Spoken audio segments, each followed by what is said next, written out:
Welcome back. In today's episode, we're going to be making an MBTI and Enneagram analysis on Briggs DeWitt from BioShock Infinite. And before we start, I'd like to give you a spoiler warning. This game is complex, and I suggest you play it, also because it's awesome.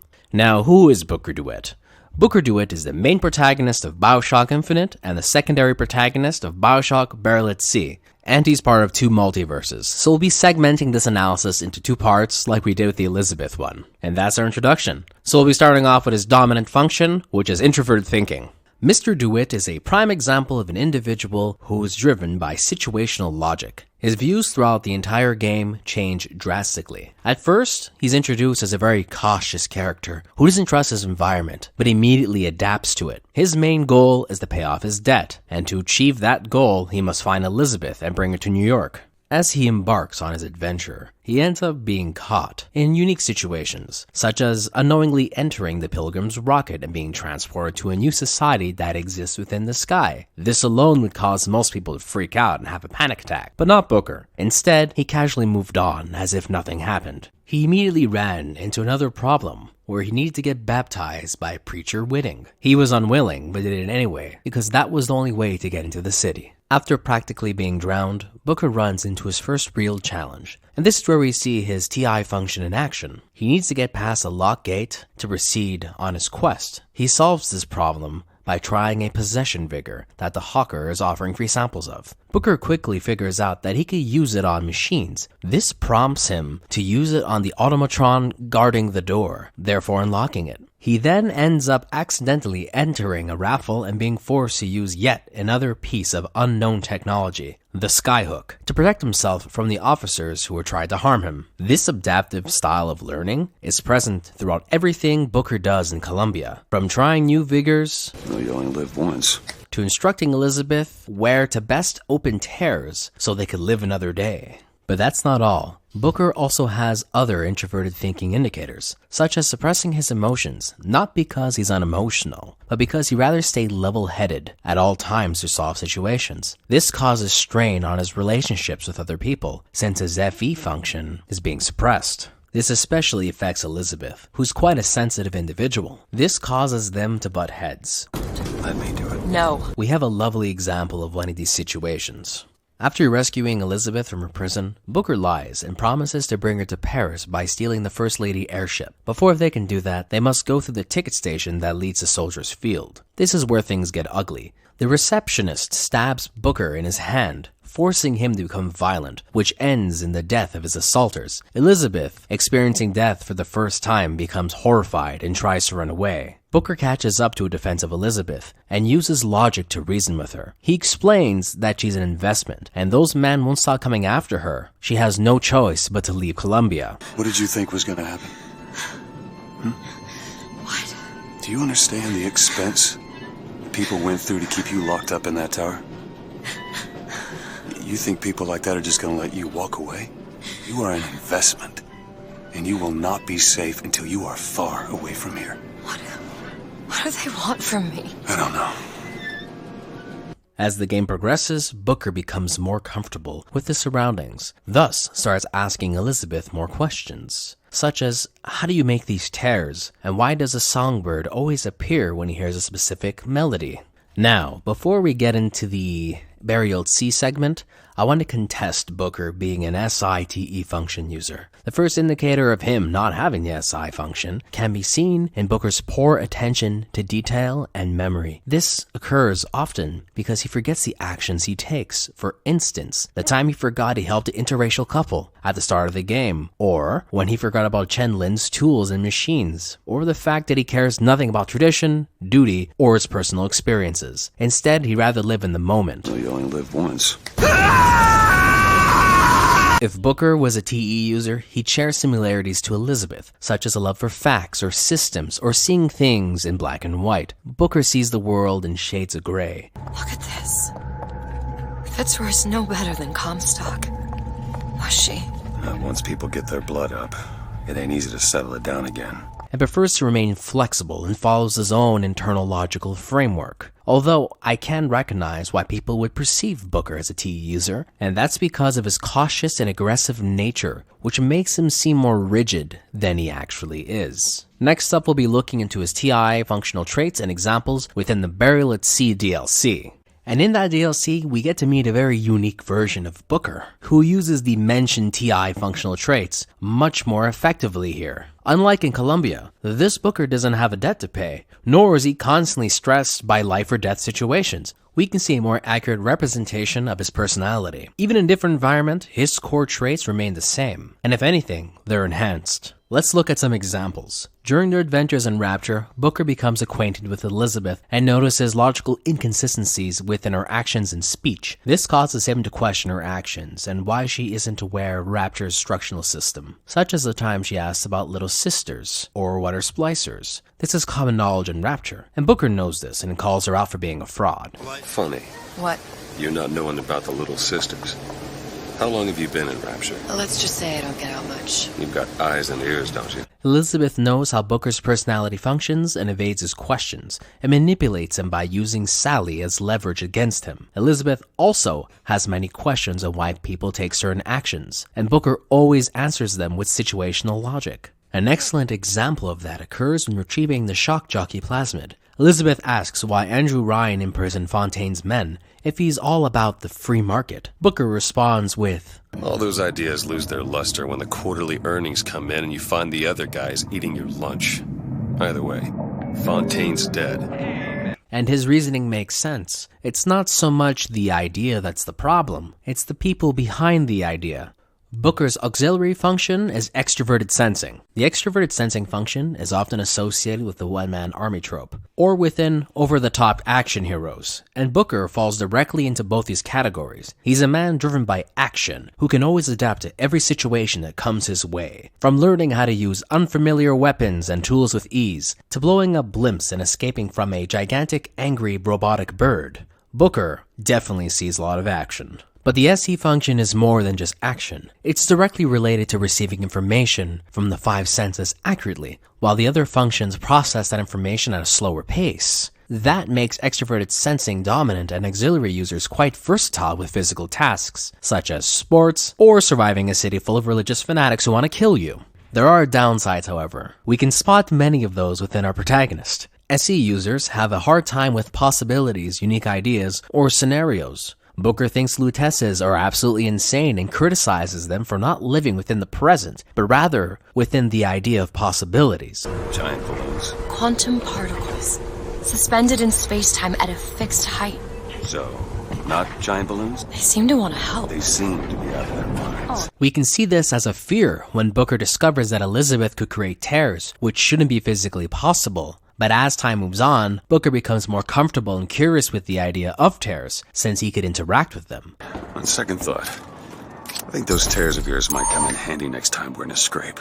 Another weakness of SE is taking in information at a face value. Booker doesn't search for the hidden meanings or symbolism within objects or people or information like Elizabeth. Instead, he'd rather be direct and pragmatic. Speaking of his pragmatic and direct nature, Booker often solves problems by doing. He's a kinesthetic learner. This is how he's able to learn how to use the skyhook or vigors so quickly. Our last example of Booker's SE function will be an unhealthy one. Booker has three problems. He's addicted to physical forms of risk-taking, pleasure, and escapism. Let's get out of here. Hey, these doors of yours, they're all tears, right? We'll open one up.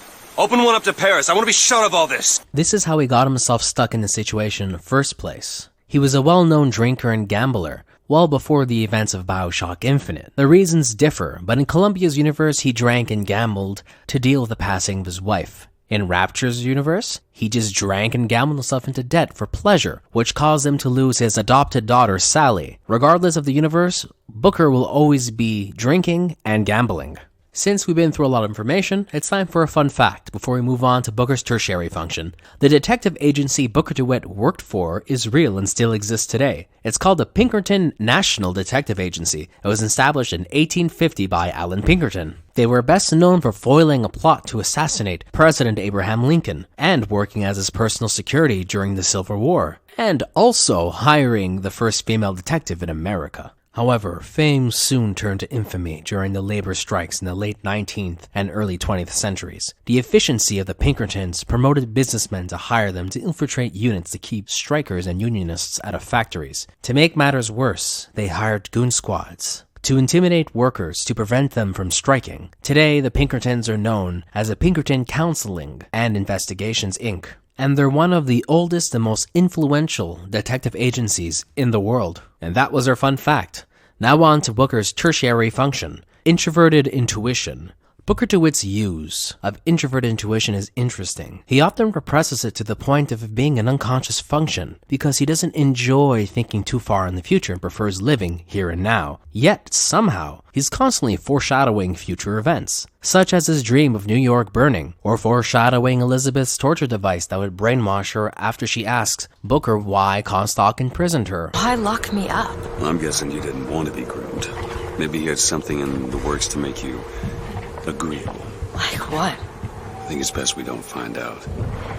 Or the time when he leaves Cornelius Slade alive, and then he claims that leaving him alive wasn't a mercy. Comstock's men will capture and torture him. This ends up being true, and Cornelius can be found mentally broken in an interrogation room in Fink's jailhouse. Booker is either a brilliant detective who can deduce situations so fast that it looks like he's predicting the future, or his NI function usage is exponential. Our last example takes place in Rapture, after Booker collects the Old Man Winter plasmid. He stops Elizabeth after suspecting her of being a fraud, and demands answers. She scoffs at him and lies. This causes him to predict that he's being set up. And why do I get the feeling I'm being set up? Turns out he was right. And finally, Booker's inferior function, extroverted feeling.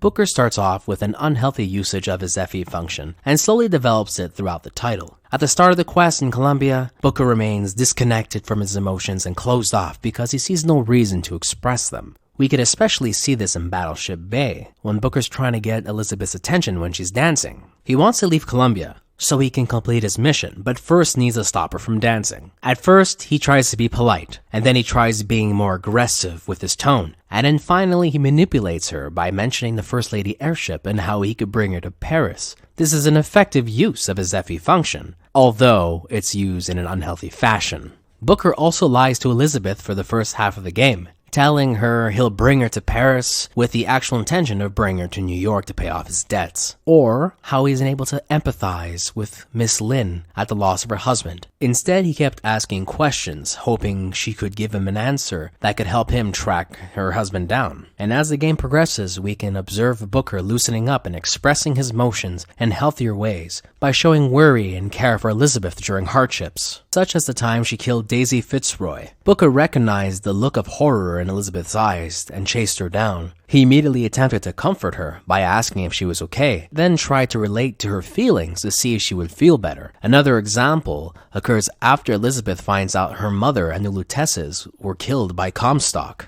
Elizabeth then says she's just a specimen to be poked and prodded. Booker confronts her by letting her know, No, you are not. Whisper, listen to me. What you've been through, ain't nobody in the world deserves that. Booker. We are getting out of here, you got it? You're never gonna have to look back. Before we continue this segment, I'll be mentioning two extra examples. The first one relates to an FE grip that occurs when Booker realizes he's Elizabeth's father and goes through the complete mental breakdown and irrationally wants to end it all. I have to. It's the only way to undo what I've done to you. The second example is a moral example of FE. During the second half of the game, Elizabeth and Booker run into a locked door that requires Lady Comstock's fingerprint to enter. Elizabeth impulsively decides she will take it from her other's corpse. Booker tries to stop her and suggests that it's morally incorrect and that she shouldn't do that. But her decision is already made. Booker decides he will remove the finger for her. Our last FE indicator can be seen at the end of the game. Booker sacrifices himself for Elizabeth. He does this to stop Comstock from ever being born. Elizabeth takes him to Comstock's birthplace, and Booker immediately realizes he is both Booker DeWitt and Zachary Hill Comstock. He then allows the multiple versions of Elizabeth to drown him, so they may break the circle that binds them all together. This in turn ends the existence of Booker DeWitt and the rest of the Elizabeths, except for one. And that concludes the MBTI segment of Booker DeWitt's analysis. He's an ISTP. And now we'll be moving on to the Enneagram segment of this analysis. And luckily for us, Booker's pretty easy to read. I'm going to tell you straight up that is an Enneagram 8. It almost feels stereotypical to how many functions he shares with it. He's concerned about his own power and strength in protecting himself, and he extends that to protecting others like Elizabeth, and eventually the Vox Populi that you can see with an alternate universe of himself. He's impatient and rash, and when he doesn't understand something, he pushes it to the side until he considers it, and then he looks deeply into it. He's a strong-headed man that does what he wants. No one tells me where to go. And will establish his power and let it be known. And that's why he seems so aggressive in the beginning of the game. He's in a new area, he doesn't know what's going on, he has a job, the job just got super complicated, and now he's just concerned with surviving. And this is where his wing greatly helps him. Wing 7 adds versatility to his character. He's very open-minded and will allow other points of views and experiences to influence him. But Wing 7 also has downfalls, which you can see within Booker. He relies on overindulgence of the physical senses. He's an adrenaline junkie. He likes getting into things, but he's also a glutton. That's why his alcoholic nature took over his life for so long. He couldn't cope with his wife's death, so instead of dealing with it within a rational, productive way, he just drowned himself within a bottle, because that's easier. And that will conclude his Enneagram. He's an 8 Wing 7. He is neither healthy or unhealthy. He is somewhere in the middle. And that concludes the Enneagram segment and the MBTI segment of this video. Thank you very much for watching. If you enjoy what you see, subscribe, do all the fun YouTube things, and have a great day, night, or evening.